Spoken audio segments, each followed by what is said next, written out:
ஒருவனாய் உலகேத்த நின்ற நாடோ ஓருருவே உருவமாய் ஆன நாளோ கருவனாய் காலனை முன் காய்ந்த நாளோ காமனையும் கண் அழலால் விழித்த நாளோ மறுவனாய் மண்ணும் பின்னும் தெரிந்த நாளோ மான் மறுக்கை ஏந்தியோர் மாகோர் பாகம்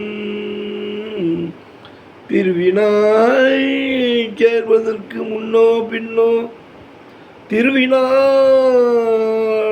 சேர்வதற்கு முன்னோ பின்னோ திருவாரூர் கோவிலா கொண்ட நாளோ.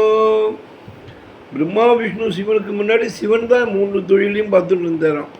ஒருவனாய் உலகேத்த நின்ற நாளோ ஓருருவே மூவுருவமாய் பிரம்மா விஷ்ணு சிவன் 3 பேரும் தோன்றின நாளோ கருவனாய் காமனை முன் காலனை முன் காய்ந்த நாளோ மார்க்கண்டேயனுக்கு என்றும் 16 திருக்கடியூரில் யமனை போய் உதைச்ச நாளோ காமனையும் கண்ணலால் காமனை கண்ணழலால் சிவருமான் எரித்ததை விழித்த நாடோன்னு சொல்லியிருக்கா.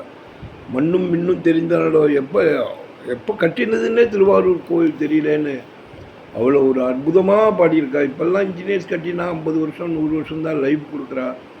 அப்பேற்பட்ட அருமையான தியாகராஜ சுவாமியோட கோயிலில் நம்ம நினச்சி ஒரு முறை வழிபட்டு எல்லாம் வல்ல தியாகேச பெருமானுக்கு எல்லோரும் அந்த பாக்கியத்தை அருளை அடையணும்னு சாயரட்சி நிச்சயம் பார்க்கணும்னு அன்போடு கேட்டுக்கிறேன். ராமசாமி ஃப்ரம் கும்பகோணம். ஆரூரா தியாகேசா.